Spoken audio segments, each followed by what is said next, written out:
Hello, I'm Alan Driggers with the IEP Coach. It's time for TikTok Tuesday, 11:30 Central Time, 12:30 Eastern Time in the US, every Tuesday. So, what we do with the IEP Coach, we work with teachers and parents to help champion the success of all students. And today we're going to have a conversation that is going to make, I think, some head spin. I also think it's going to upset some people. And I know people that either are going to come on here today or are going to watch this later are going to say, I don't know what the heck I'm talking about. And that's okay. So what we're discovering with special education is there are so many misunderstandings. So many misunderstandings, and misunderstandings at high levels, like at district executive level, even in attorneys who represent teachers, misunderstanding. And so we will be covering more and more of that about, in particular, District of Innovation and certification of special education. This is going to upset some folks. But we're not going to talk about that today. It'll be coming. We're putting everything together, but we have gotten guidance from Texas Education Agency for those in Texas, and it applies to any state in the U.S. So it has nothing to do with Texas. It has to do with IDEA and what the requirements are for special education and what they're not. So we'll get that later. But one of the other questions that I've been asked several times over the last especially the last week for some reason, is the fact that parents are requesting special education evaluations and they are not happening. They're not happening, and the school says the student doesn't need them. And I mean, there's just a variety. Sometimes, you know, the parent doesn't put it in writing, so if it's not in writing, it didn't happen. You need to remember that. But so we're going to talk a little bit about child find. And like I said, this is absolutely going to cause some people are going to come out of the woodwork on this. So let's talk about what is child find. So child find is the obligation placed on school districts by the state through IDEA. It's 300.111 of the federal code. I don't have my Fed book, and I'm not going to get it, but I have the code here, or print. I printed it out. You can see it's highlighted, okay? The areas we're going to talk about. But child find is the obligation of the school district to identify, locate, and evaluate any student between the ages of 3 and 18 is in 3 to 18 that has a suspected disability. So I want you to, we're going to dwell on that a minute, because this isn't what's going to shock everybody or upset people. So a suspected disability. So what determines a suspected disability? Well, depending on the age, depending if the student's in school already, but it could be a parent suspecting it. It could be a teacher suspecting it if they're in school. It could be their doctor suspecting it.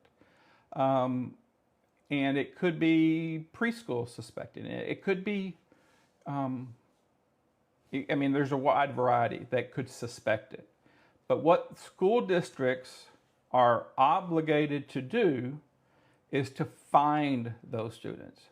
It's not a reactive, it's a proactive. Now, how many of y'all have ever had a school knock on your door and say, hey, any kids in here might have need special education? I have never heard of that, and probably never will hear of that. Would that fall under child find? Absolutely it would. So in no way, shape, or form does anybody expect schools to do this. But that kind of tells you to the level at which, you got to go find them, seek them. And so what Child Find says is the state, which is the state education agency, the state must have in effect policies and procedures that, so that's 300.11A, 1. The state must have in effect policies and procedures that ensure that.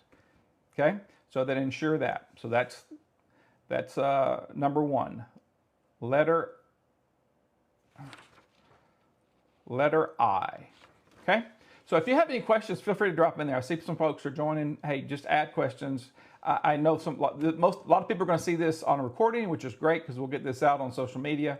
And you're going to have questions. Shoot me a message here. You can I'll go ahead and give a plug to the website, www.theiepcoach.com, theiepcoach.com. You have my cell phone number. You can send me a text. You have my email. You can message me on any of our social media apps. So just so that you know, because people are going to want to reach out, both good and bad. I know that.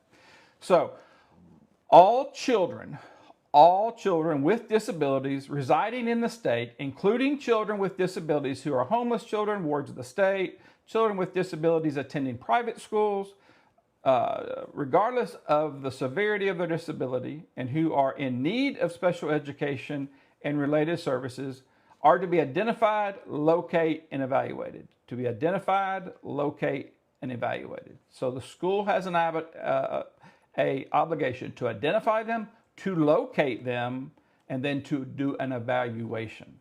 So and it also says here, all students who are in need of special education with disabilities. So if they have disabilities, okay?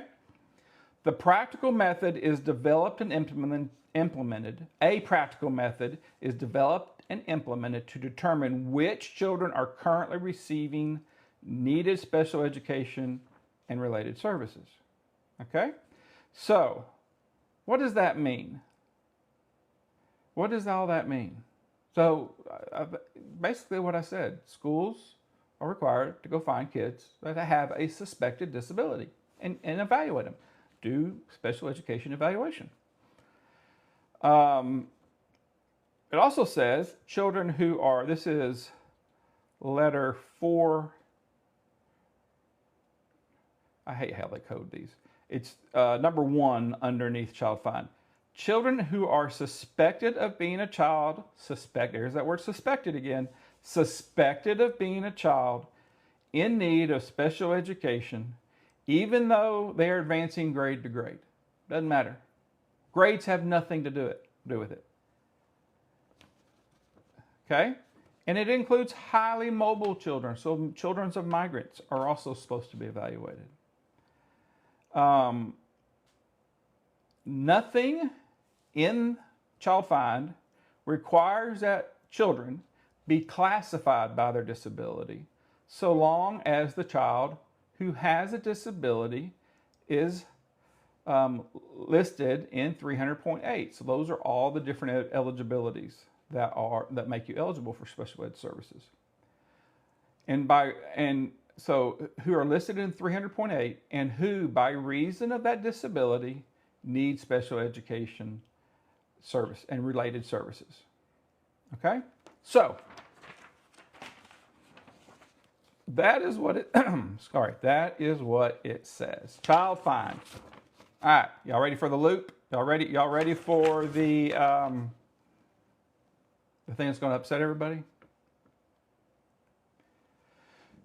If a child's on a 504, how do you get a 504? What is a 504? Well, it's a good question. Did I print that out? I think I printed that out. What is a 504?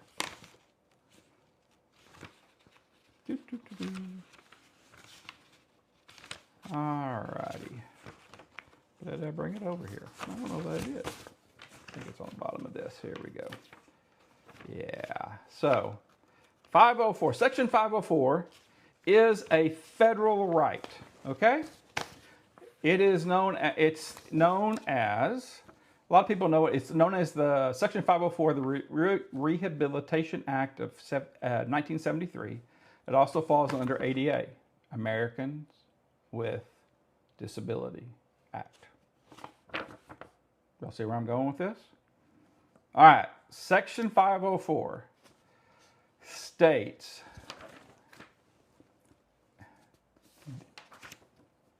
in the school system, for coverage under Section 504, an individual with handicaps must be qualified for service by the school or instruction. For example, Section 504 defines what a qualified handicapped person is. Okay? Persons, it goes through and talks about what disabilities they have. Okay? So, if you have a 504, you have a recognized disability.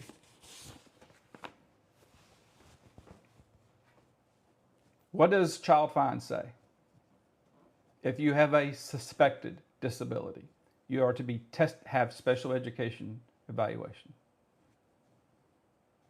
So we have, in my state of Texas, which is one of the largest, if not the largest states with number of 504 students, with a 504. If you have a 504 and have never been tested for special education services and related services, you trigger Child Find, period. Child Find is suspected disability. Well, if you have a 504, you have a known disability. So schools can't say, hey, we don't think they have a disability. They do. They have a 504, it's recognized. Now, the determination doesn't mean they get special ed services just because it triggers Child Find.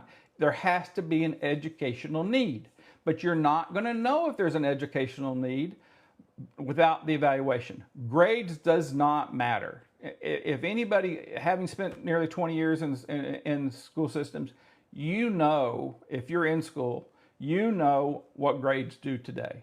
If you're a well-behaved child, you turn in your work, you participate where you can. It doesn't matter what your level is. You're probably, you're going to pass. I know that that's not a hard, fast rule, but more times than not, that's what happens. So you really can't, first of all, grades have nothing to do with disability, okay? You could be the valedictorian and still have special education services needed. It just depends on what it is.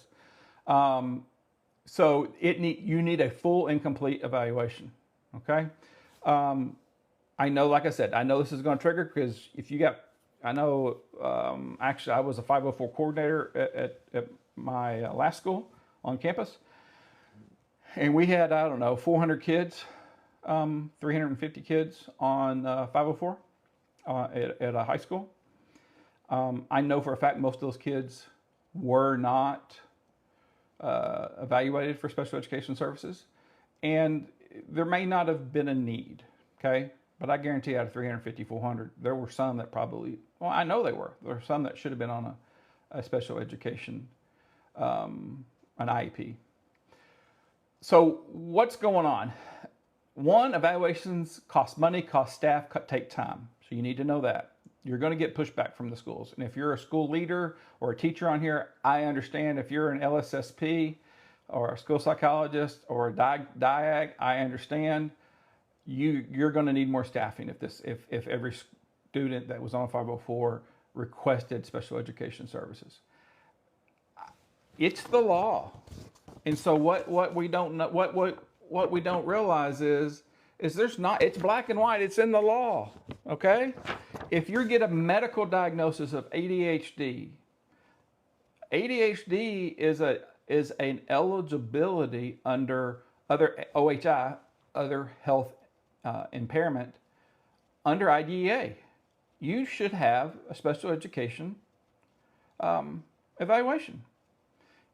You can be a gifted and talented, smart kid with ADHD, which is not uncommon. A lot of kids with ADHD are brilliant. They struggle in school because they're not getting any support. There's a couple of different, you have inattentive ADHD, you have hyperactive ADHD, and then you have combined. You need to figure out which one it is, because I can recall a student who was brilliant, had ADHD, was gifted and talented, but struggled because he couldn't focus. And when we were able to support him, strictly behavior, he did not need special education for academically. He needed it for social emotional. He definitely qualified as a student with an emotional disability. But when we were able to provide the support and services that he needed, man, he blossomed. And before that, teachers were like pulling their hair out because he wouldn't stay in his seat. He's hyperactive. He's ADHD. What do you expect? You know, we don't expect a child who's in a wheelchair to get up and start walking. And so that's another topic for another day. We'll get to talk about behavior and ADHD. I have a whole long litany of issues with ADHD and how we educate these kids, because I do think they're one of the most underserved in our school systems. But we'll talk about it, and it's not about medication. So I'll definitely agree that that's a parent-child doctor conversation, not a school conversation. Schools have no business talking about medicating a child. But so let's go back. So if you're have a 504, you should have, and your child's struggling. Let's just say this: you have a 504, your child's struggling in any area. Maybe doing great in math, struggles in English. Maybe doing great in English and science, social studies, but is can't stay in class, leaves class a lot, or gets emotional. I mean, there's a wide breadth of what could be a student may need support for, and it's not maybe not be forever. Right? That's part of what special education is for. The purpose of it is to teach the child how to manage their disability and be a successful post education, post secondary, to the extent of their consequences, in light of their consequences. So I gotta get a drink. So yeah, that's and this is something I didn't know. You know, teachers are not taught this. Schools are not taught this. And you want to know, and parents don't know about it. They sure not going to tell a parent this. You want to know why? It's the money. Absolutely, it's the money. And I understand it is expensive. If you have to perform evaluation on, if you got 500 kids, 400 kids with 504s, and all of a sudden, I mean, that could be one campus. Let's just say the whole district.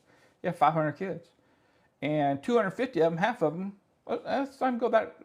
let's just say a third of them, okay?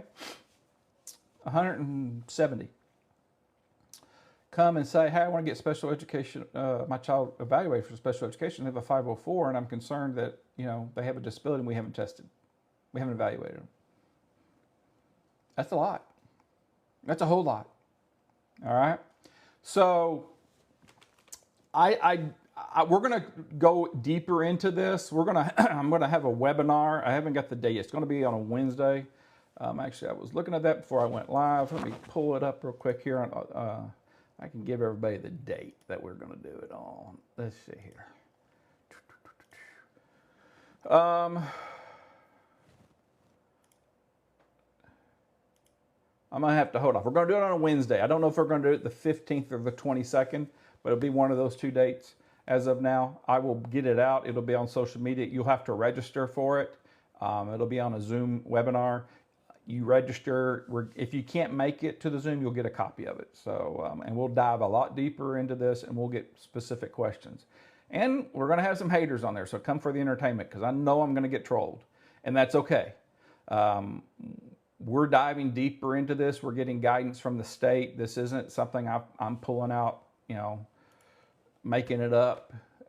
I know there's going to be some upset folks, but Child Find is there for a reason. It is to protect the student so that they are discovered by the school, so they can get the support that they are legally entitled to, which is a compliance thing, which all schools are often more concerned about compliance than the student, which another topic, another day again. But that's not all. I don't want to generalize, because I've been there. But it's also just ethically. I mean, we want our children to be as productive a citizen, productive a person regardless of their disability, post high school or post 18 plus, post college, whatever, wherever they go, and we need to support our parents. We're not supporting our parents, and this just drives me nuts. So I talked to somebody yesterday who their daughter had just been diagnosed with generalized anxiety and ADHD. School was giving them a runaround of elementary student, giving them the runaround on getting special education evaluated because the student made A's and B's. Don't need it. That's not a qualifier. That has no bearing on whether or not a student needs to be evaluated. And it really has no bearing if they even need support. Like I said, you have to look at the totality of the student, and grades today is not the end all be all. Now, I'm older, and when I was in school, I mean, grades actually really meant something. Everybody gets honor roll now. I mean, and I'm not trying to stir that pot up, but grades are what they are. As a former educator, if for you to fail a student that's in special education, receiving special education services, we were always told, don't do it. Pass them. If any way at all, pass them. Give them a 70. Give them a passing grade. Because if you don't document, if you don't show that you've provided all the accommodations, all the services, then you're not fulfilling their IEP, which is not happening, folks. It's not happening. There are schools that do this very well. There are areas of the country that do this very well. But as a whole, it's not being done. And it can't. Number one, the teachers aren't trained, period. Teachers are not trained. And that is, they don't get it at college, going to school. They don't get it if they're in an alternative program, and they sure don't get it from their school systems. And so parents need to advocate for their child. And what I do as a special education advocate is we allow the parent be the parent, and we take on the heavy load. We don't ever make a decision without it's the parent's child or the guardian's child. We will give you information. We will fight what you want, what is best interest of the child. But it's still the parent's decision. And oftentimes schools look at parents as they don't know, we're the educators, we don't know. And why would a parent ever think that a school would lie to them? Why would a teacher think that your administration would lie to you? It's happening every day. Every day. I have become more shocked in the last couple of weeks at what is being told to our teachers and told to our parents that are just bald-faced lies. And I know they're lies because we'll call the Texas Education Agency, which is Texas's version of the Board of Education for the state, and they'll tell us that's not the case. And school, they know that because they've sent memos out. But here's the last thing I'm going to say for today. And if you got any questions, feel free to jump on. The biggest issue with special education in the United States is, other than what I've already talked about, is there's no accountability. And what I mean by that is, I know of an instance of a school system that had 15 state complaints for the very same thing last year. All 15 were found to be in favor of the petitioner or the parent, student. Guess what? That school has not changed. Even though they sent a letter saying they would, even though they've dotted all the I's and crossed the T, even though all the boxes are checked, it's still not being done. And this isn't a one-off. This is everywhere. And why? There is no consequence. If a school takes, well, there was $900 billion sent out to the state from the federal government last year for education, special education. And so the state has to send a letter to the federal government saying, we're going to ... we'll take these funds and we will follow IDEA. The schools have to then submit to the state to get their allotment of money that they will follow IDEA. But if they don't follow IDEA, number one, nothing happens unless the parent files a complaint, period. It doesn't happen. There's not an IDEA, a special education police. Teachers can't really even report it because there's no vehicle for teachers to self-report. And teachers will be told, that they'll be dragged into the office if they bring something up to a parent. I've seen it way too many times. And so what we have to do if we're going to get this right is we've got to, all parents of special education students need to fight for their child, as well as if you want to speak with an advocate, an attorney, I highly recommend it. You wouldn't go buy a house without having a realtor. You're not going to go have brain surgery and have the podiatrist come. You're going to have somebody who's an expert in brain surgery. As an advocate, this is what we do. And as a former educator, I mean, as somebody who has multiple degrees in education, special education, what is taught is not what is needed. So, I'm going to run for about 2 more minutes. If you have any questions, feel free, again, drop them in. I don't see any. I would hope that you feel free to reach out. Questions, like I said, I know I'm going to get some people that are going to say that I'm losing my mind, and I probably am, but this is the fact. If your child has a medical diagnosis, if your child is on a 504 and they're struggling in school, you need to request special education evaluation. If they're not struggling in school, that's a parent call. That's something you and your family need to make a decision on. But legally, if they are on a 504, that is no longer a suspected disability. It is a known disability. The school should provide, if that area in the 504 is especially if it's an identifiable disability for education. Again, just because you have a diagnosis of like ADHD, just because you have a 504, doesn't mean you're going to get special education services. There has to be an educational need, period. You have to demonstrate that, but you're never going to know that unless you have an evaluation. And the worst thing I can think of as a parent is being told, oh, we'll take care of that under the 504, or they don't need that, they're fine.